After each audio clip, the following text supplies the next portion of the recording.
marka waxaan rabaa inaan halkan ka akhriyo go-aanada shirka wadatashiga musharaxiinta madaxtinimada dalka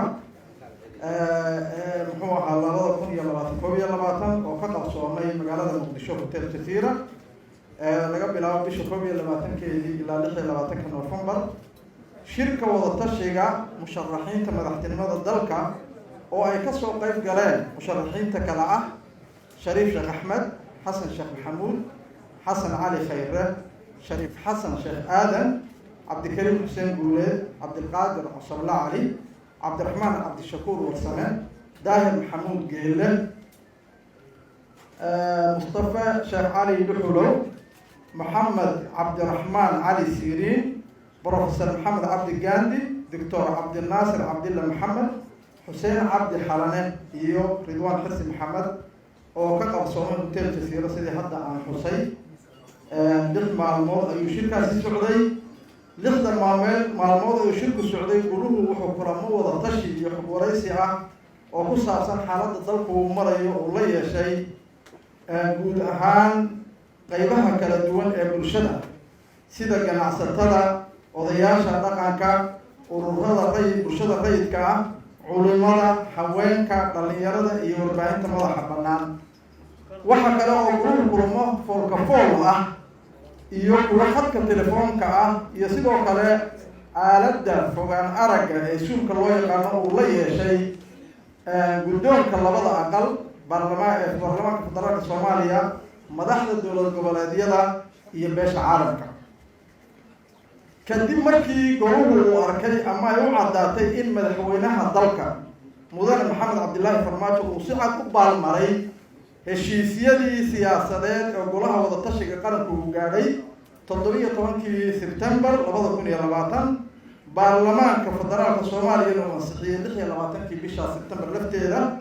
kadib markii uu goluhu arkay in madaxweynuhu uu jabiyay sharciyada iyo xeerarka ka mamnuucaya shaqaalaha rayidka iyo ciidanka qaranka ee dalka inay howlwadeen ka noqdaan doorashooyinka, kuna soo daray guddiyada doorashooyinka ee labada heer dowlad goboleed iyo heer federaal dad ka tirsan shaqaalaha hay'adda nabad sugidda iyo sirdoonka qaranka, shaqaalaha maamulka rayidka iyo maamuuska madaxtooyada iyo weliba taageerayaashiisa.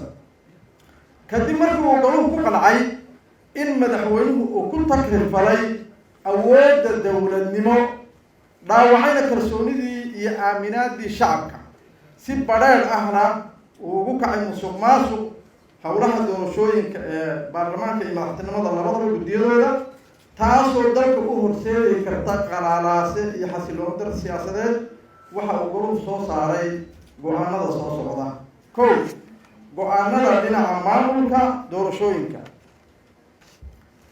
waxa uu goluhu soo saaray in la kala diro dhammaan guddiyada doorashooyinka ee heer federaal iyo heer dowlad goboleedba. guddiyadana lagu soo magacaabo wadatashi iyo wadar ogol dhinacyada ay arrintaasi khusayso oo ka mid yihiin dowladda federaalka, dowlad goboleedyada dalka iyo golaha midowda musharaxiinta, maadaama aan magacaabistooda la waafajinin shuruucdii dalka. 2. in guddoomiyaha aqalka sare ee baarlamaanka federaalka Soomaaliya Senator Cabdixaashi Cabdilaahi, haatanna ka mid ah hoggaanka ugu sarreeya dalka isla markaasna ka soo jeeda gobollada waqooyi Somaliland, uu sharciyad buuxda u haysto inuu magacaabo xubnaha gobolladaasi ku matalaya guddiyada doorashada iyo xalinta khilaafaadka iyo guddiyada xalinta khilaafaadka ee labada heer ee federaal. waxaa kaloo goluhu dalbanaya in doorashada xubnaha baarlamaanka ee kasoo jeeda Somaliland lagu qabto teendhada xerada ciidanka cirka ee Afisyooni, iyadoo oo ay goobjoog ka ahaanayaan wakiilo ka socda musharaxiinta beesha caalamka, booliska Soomaaliyeed iyo ciidamada amniga. 3. in magacaabista xubnaha beelaha banaadir ee ku matalaya guddiyada doorashada loo madax banneeyo odayaasha dhaqanka iyo waxgaradka beelahaasi, sidoo kalena doorashadooda lagu qabto Afisyooni, goobjoogna ay ka ahaadaan wakiilo ka socda musharaxiinta beesha caalamka iyo booliska Soomaaliyeed iyo amniga. afar in dowladda federaalku ay si degdeg ah ugala laabato maamulka sharci darrada iyo ciidamada ay geysay gobolka Gedo si loo ilaaliyo midnimada dowladda Jubbaland maamulkuna dib ula wareego deegaanka si ay uga suurto gasho qabashada doorashada xubnaha baarlamaanka federaalka deegaankaasi sida ku xusan heshiiskii doorashooyinka. shan in xulista ergada ay iska kaashadaan odayaasha dhaqanka bulshada rayidka iyo beesha kursiga iskale dowrka dowlad goboleedyaduna uu ku ekaado diiwaangelinta ergooyinkaasi sida uu dhigayo heshiiskii siyaasadeed golaha wadatashiga qaranka ee uu baarlamaanku ku sameeyey isbedelka markii uu ansixinayay. lix in madaxda dowladaha xubnaha ka ah dowladda federaalka Soomaaliya aysan gudagelin qabasho doorasho aan la isku waafaqsanayn iyo inay masaafo isku mid ah u jirsadaan musharaxiinta taageeradoodana aanay ku gooni yeelin musharax gaar.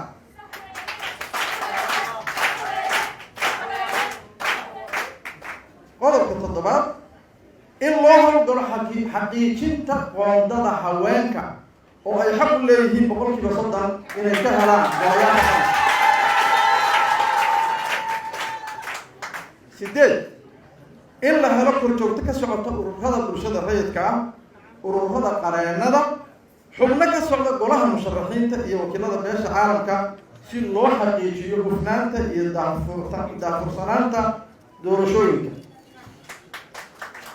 9 in guddoonka iyo xubnaha labada gole ee baarlamaanka federaalka Soomaaliya ay qaataan kaalintooda ku aadan ilaalinta ku dhaqanka dastuurka iyo dhammaan shuruucda kale ee dalka gaar ahaan qodobada khuseeya arrimaha doorashooyinka qaranka.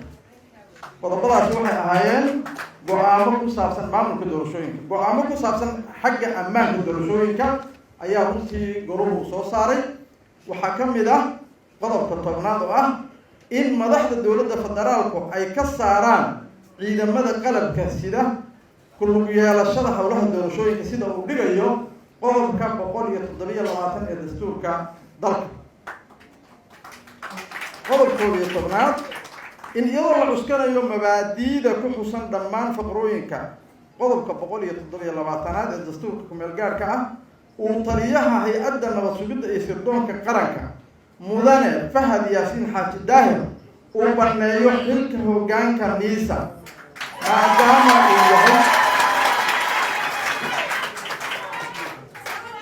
maadaama uu yahay madaxa ololaha dib doorashada musharax madaxweyne ee xilkiisu sii dhammaanayo mudane Maxamed Cabdilaahi Farmaajo si loo sugo dhexdhexaadnimada hay-adda sirdoonka qaranka.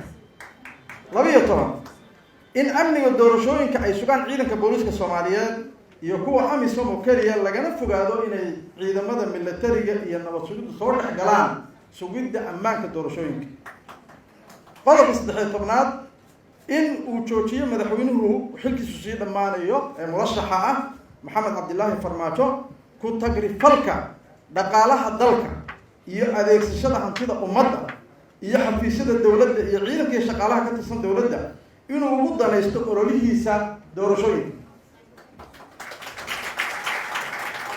go-aano guud goluhu waxa uu ka niyad jabsan yahay in dowladda federaalku ay ku fashilantay xaqiijinta himilooyinkii shacabka Soomaaliyeed ee qabashada doorasho hal cod hal qof ah. waxaa xubnaha goluhu markaa ay mustaqbalka iska saarayaan xaqiijinta doorashadaasi qof iyo cod ah in shacabka lagu soo celiyo awoodiisa.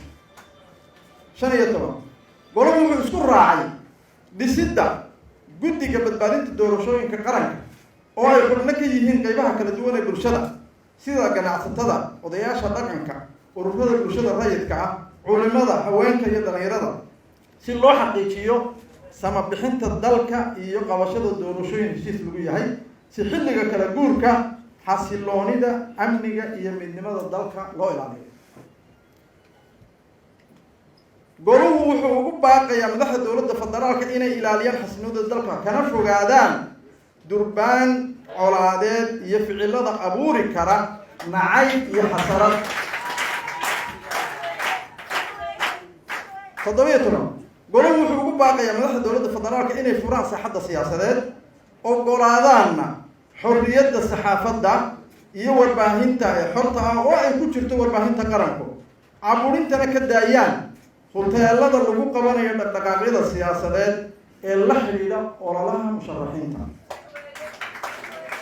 18 haddii dowladda federaalku ay qaado tallaabooyin doorasho oo aan heshiis lagu ahayn waxa uu goluhu caddaynaya in isaga oo kaashanaya qaybaha kala duwan ee bulshada iyo dowlad goboleedyada uu ka shaqayn doono xanaan doorasho oo dalka lagu badbaadinayo si uusan u dhicin firaaq awoodeed iyo mid kasta